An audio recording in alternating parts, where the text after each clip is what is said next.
Hello again, all my YouTube fans and chess fans alike. So, now I want to give you the latest news on the candidate chess tournament.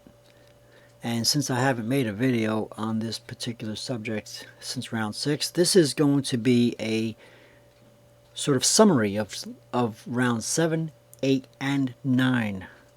I'll show you some of the statistics of all 3 rounds and what's left now. I can tell you now that Anand is at 6 points, and he's at the top again. But let me start by saying that first I want to thank 2 specific YouTube channels. One that I've always been a fan of, that is, of course, King's Crusher, and one that I haven't been saying much about until recently, J. Roby Chess. It is these two that have been giving me some analysis of the games that have been going on in this tournament, more than I've seen in some other ones. But of course, I don't want to minimize any of all the other channels that I subscribe to. I subscribe to at least a half a dozen, probably a dozen. I lost count of chess YouTube sites. So I want you to do me a favor and do them a favor and give them a way of hello. So for this first game, I just want to say that King's Crusher gives an excellent analysis.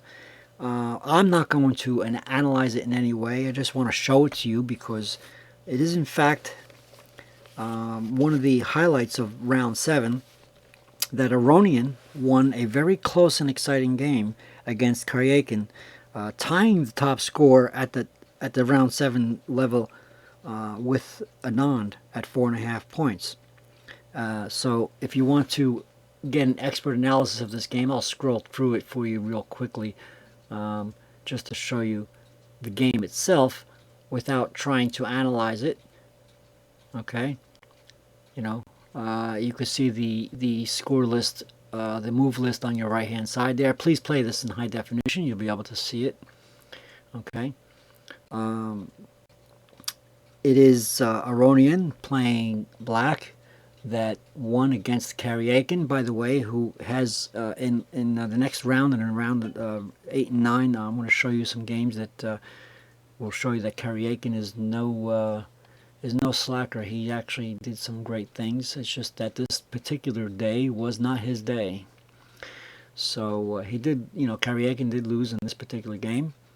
And again, King's Crusher will be able to give you a specific analysis.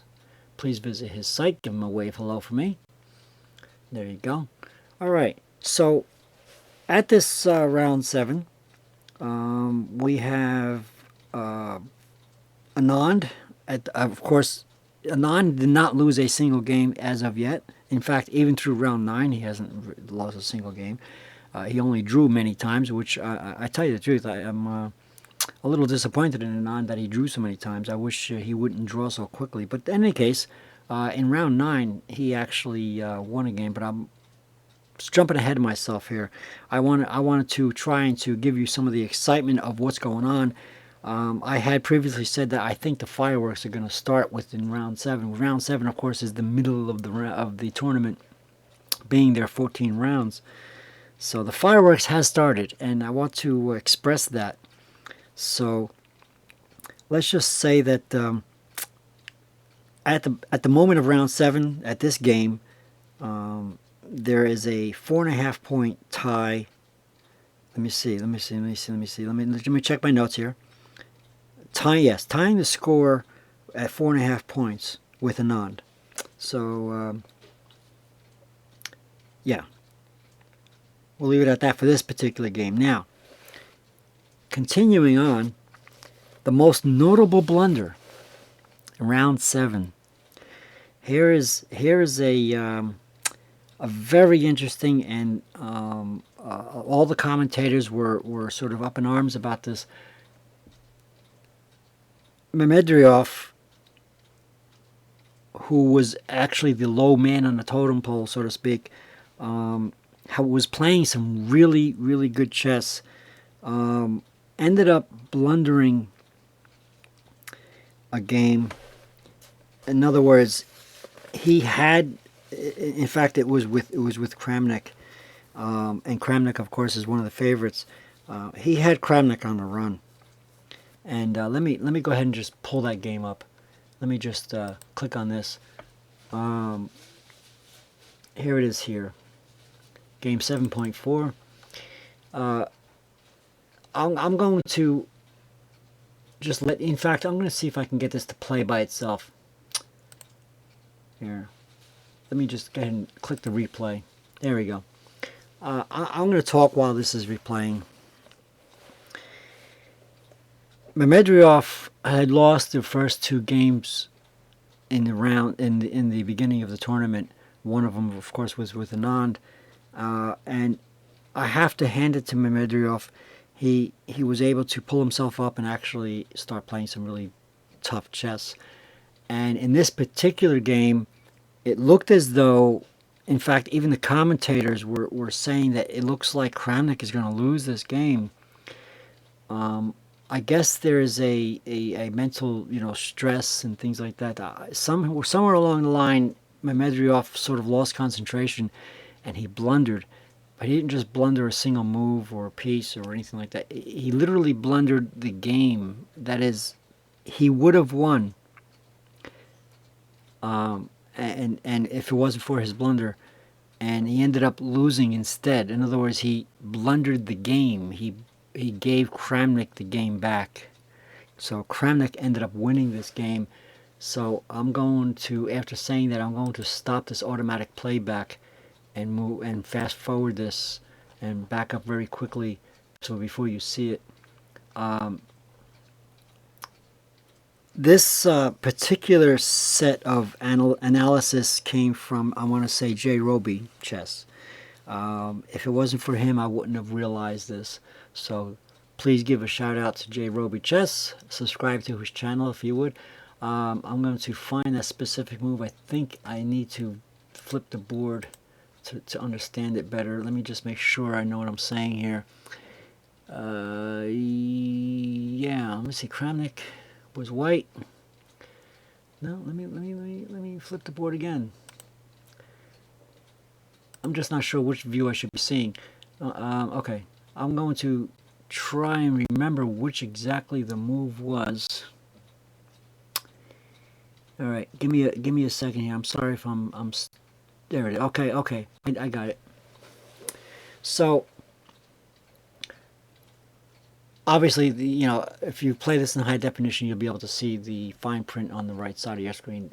Kramnik was playing white. Medvedev was playing black, and Medvedev had the advantage. Okay, here's the move. Kramnik played rook f8, putting Medvedev in check.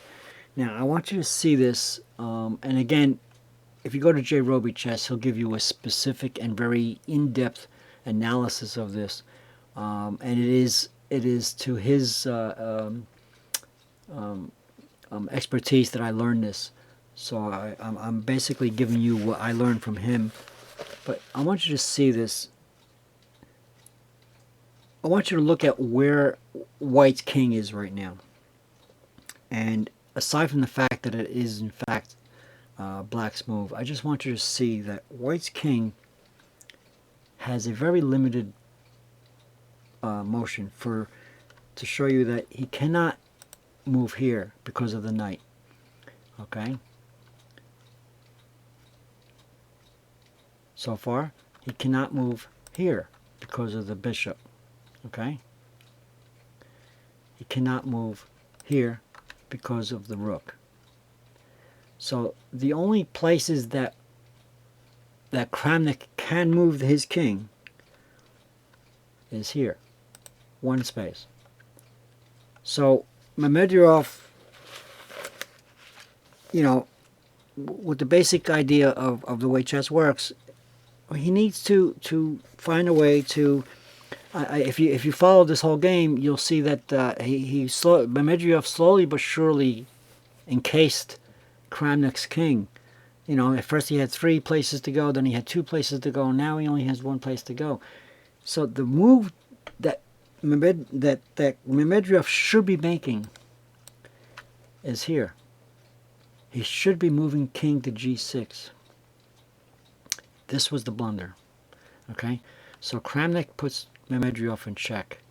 And instead of moving the king to g6, stopping or I should say blocking Kramnik's king from being able to go to that square, for whatever reason, a brain fart, I don't know what it was, Mehmedryov decided to capture the rook. Now, mind you, Kramnik has 2 pawns ready to queen. This was a blunder. He captured the rook. Okay? That gave Kramnik back the game. Okay? I won't go any further in analysis. J. Roby Chess will be able to do that for you. But that was the blunder that, you know, Mehmedryov paid dearly for, because it could have been his game. Mehmedryov did come back in later rounds, and I'll get into that later. But this was a very exciting game, and this was one of the pinnacles of if you're a chess fan, you look for these like, oh my God, no, he didn't just do that kind of things. This was one of those moments. So, moving on, I want to move to round 8. The Svidler-Karyakin game. Let me just move that. Let me just get off this game so that I don't distract you. Let me just go ahead and get that game up. That was game 8.4. Okay. Moving to round 8. The Svidler-Karyakin game. Everyone and their computers, that is, the computers, thought this game was a draw. Karyakin didn't think so. He made an amazing move. J. Roby Chess, again, called it an immortal move. And he's right, it was an immortal move because it was something that the latest chess engines didn't even recognize. This was some really cool chess being played. This was chess that once again argues that humans do more than just, they're not just machines that have brute force calculations. This is something to say about a player that I didn't even know about until recently. His name is Karyakin, to show the genius that some of these grandmasters can suddenly throw in your face. This game was, by all means, by many grandmasters and chess engines alike, thought was going to be a draw, and Karyakin turned it into a win for himself. This was an amazing move. So let me go ahead and just fast forward this a bit, and let me see if I can figure out where that move was. Let me see now. Svidler was white, and Karyakin is black. So we are looking at Karyakin's point of view. Again, I'm not going to overanalyze this because I'm not that good at. In fact, I'm not good at all at analyzing games, and I want to refer again. I want to refer you to again the J. Roby Chess and King's Crusher and many other chess YouTube sites that I subscribe to, and I want you to see them on my website. You know, you'll see on my channel. You'll be able to see some links to their channels too. I probably have a dozen that you would like to check out. Matov is one of them. Online chess lessons is another. It just so happens that at this moment I'm looking at 2 specific ones, and you know, I just want to give them the credit for letting me see all these analysis. But in any case, let me go ahead and Let me see if I can figure out where that spot was. Let me see, round 8. I'm going to look at my notes here right now. Everyone in the computers thought it was a draw. Okay, I think I remember. Maybe I need to flip the board to see it the right way. Let me flip this to. Oh, that's not. That's too far. Okay, let me go back. All right. I'm sorry if I'm trying to.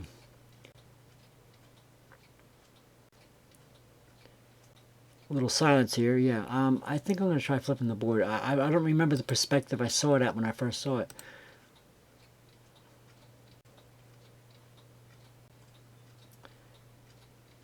I remember that he captured a bishop. Excuse my delay in speaking here. I'm trying to find that point where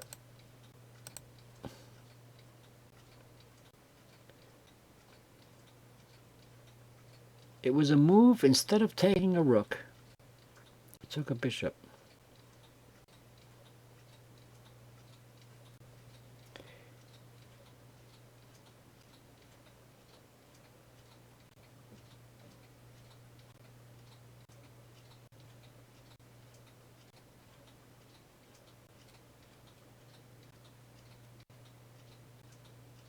Okay, I tell you what I'm going to do. I'm going to pause this, and I'm going to find it, so I don't bore you too much. Hang on. Okay, I was actually only a few seconds. Here it is here. So, Svidler moved the rook, attempting to trade bishops, and Karyakin, you know, instead of trading the rook, which would have ended up in a draw, and all the computers that the people were using, all the fans and analysis that the commentators were using on their own computers, other grandmasters in the commentaries, all were thinking trade rooks, etc., so forth, and this would be a draw game, etc. Well, Karyakin said, you know what? If I took his bishop, I would have never thought of this. Nobody ever thought of this. Not even the grandmasters sitting in the commentary booths were thinking of this. It wasn't until, I would say, a couple moves after this that their own computers started to realize that this was actually a good thing for black. So Karyakin calculated properly that removing the bishop, that is, sacrificing the exchange, was actually good for black.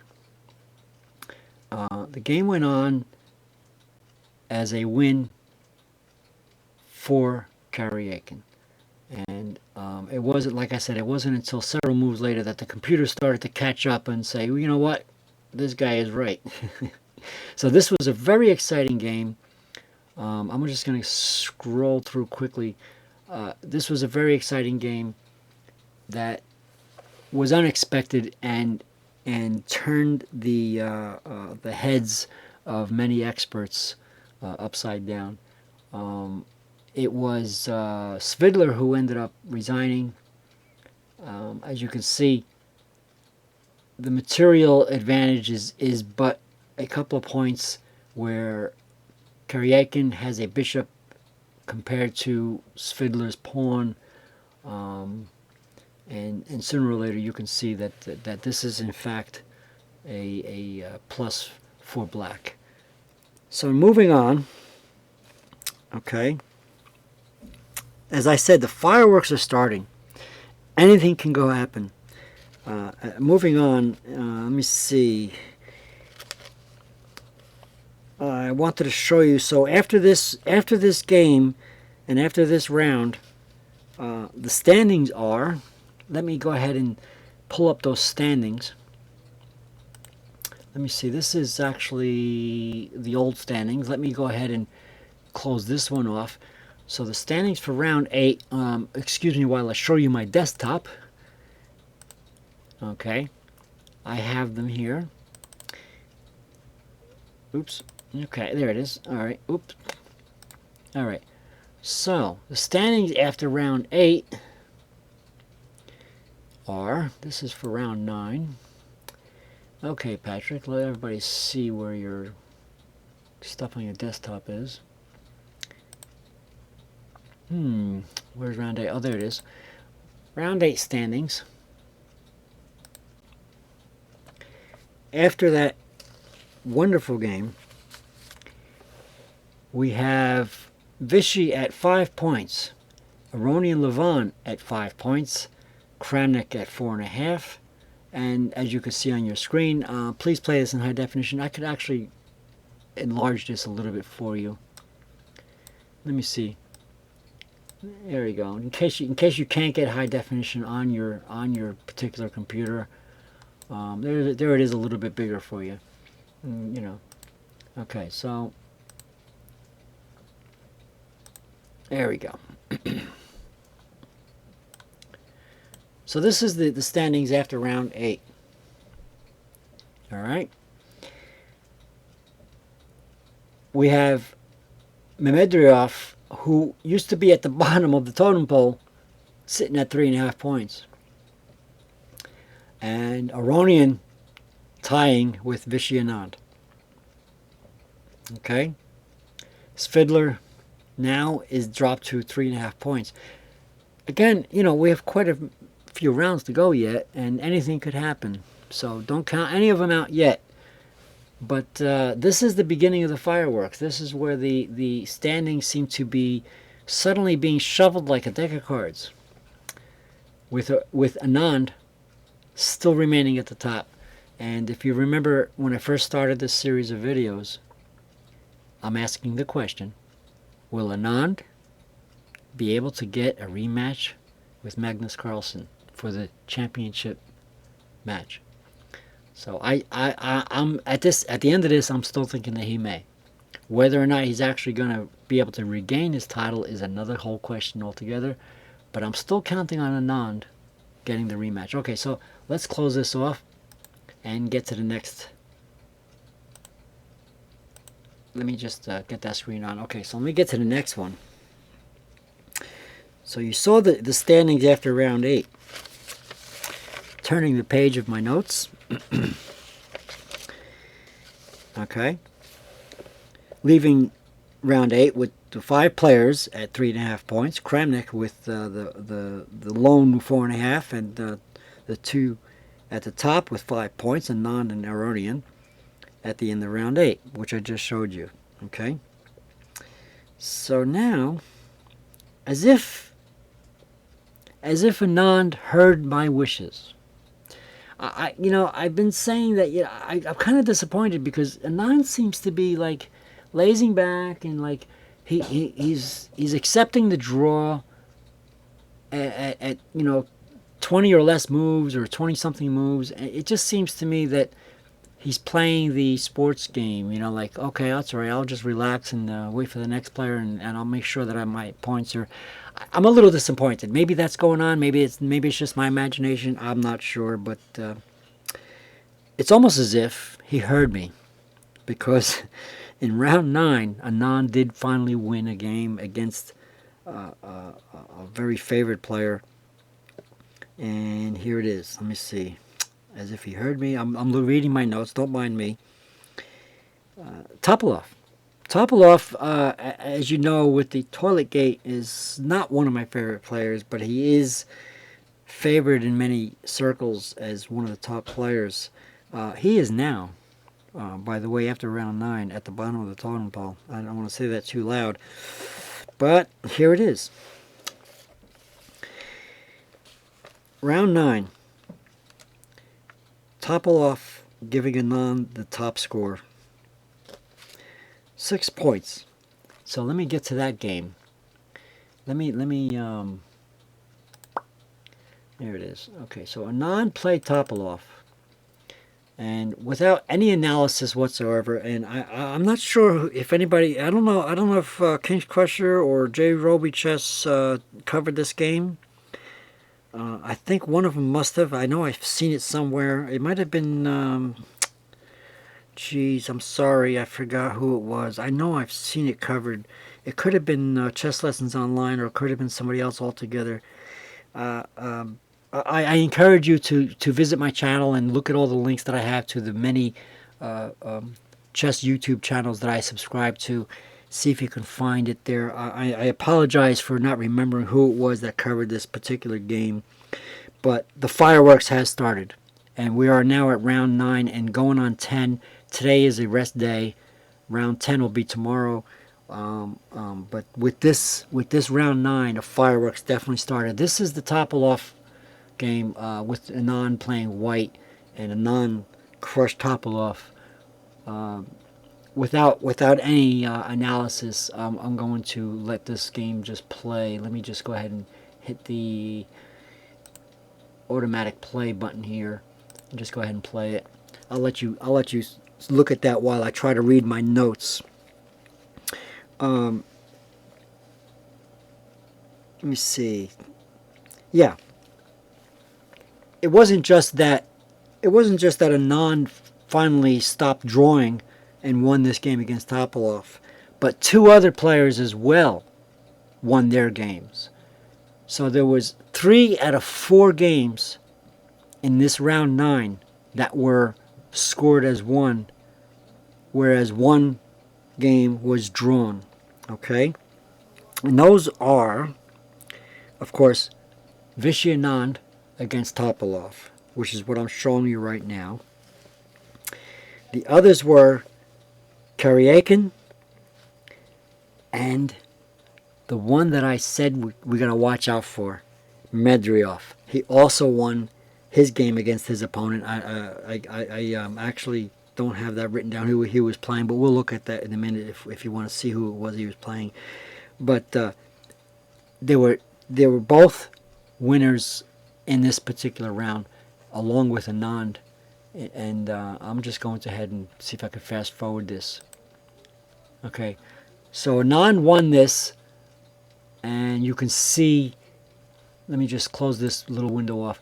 You can see where Anand was playing white. You can see that, in fact, even my computer says white has a decisive advantage and white has a mate threat.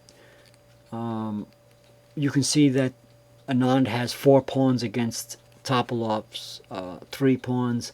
You can see that Anand has passed pawns where Topalov has no passed pawns and no near future wishing to get any passed pawns. So you can see that this game was definitely won by Vishy Anand.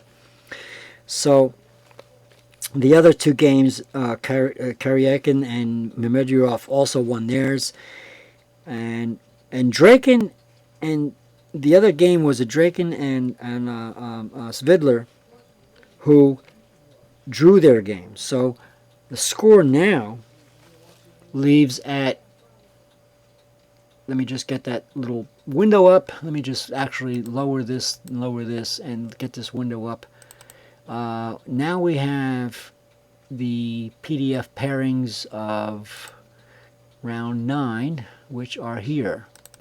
Okay, so there we have, let me just expand this for you in case you can't see this in high definition and get it nice and big for you. So now we have Medvedev at 4.5, Karyakin at 4.5, and Kramnik at 4.5. So we have 3 players at 4.5. Svidler and Draken at 4, and Topalov is now the one who's at the bottom.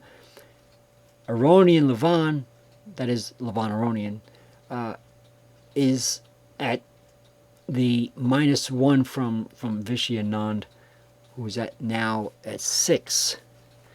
So we have an exciting fireworks going on here, and I'm hoping that Vishy Anand will continue this. I'm hoping that he would not lax again and decide to try and draw early like he has been. Maybe it's just my imagination, but I have a feeling that he's sort of playing the politics. I don't think Vishy's really like that, but well, let me take a sip of my drink. I'm hoping that that the fireworks actually did start You know, if you've ever been to a fireworks display, you know, they start off slow and they start building up, and in the end they blast off all their major stuff, and all of a sudden it ends. So I'm hoping that's what this is, and I'm hoping that Vichy will be able to do this. Of course, he's comfortable where he's at. I mean, if you think about it, Vichy has not lost a game yet.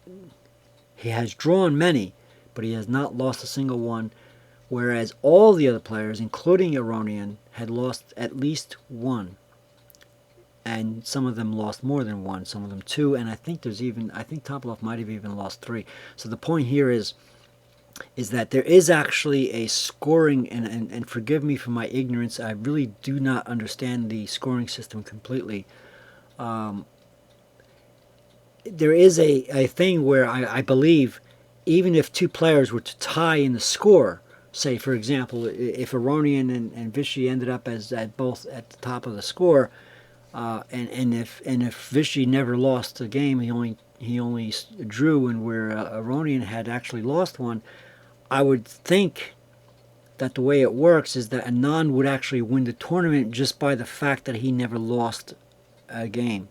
So there is a significance to that. So anyway, getting back, let me go ahead and close this off. And let me close this off, and let me stop letting you look at my screen and bring the game back up. Let's look at the next topic.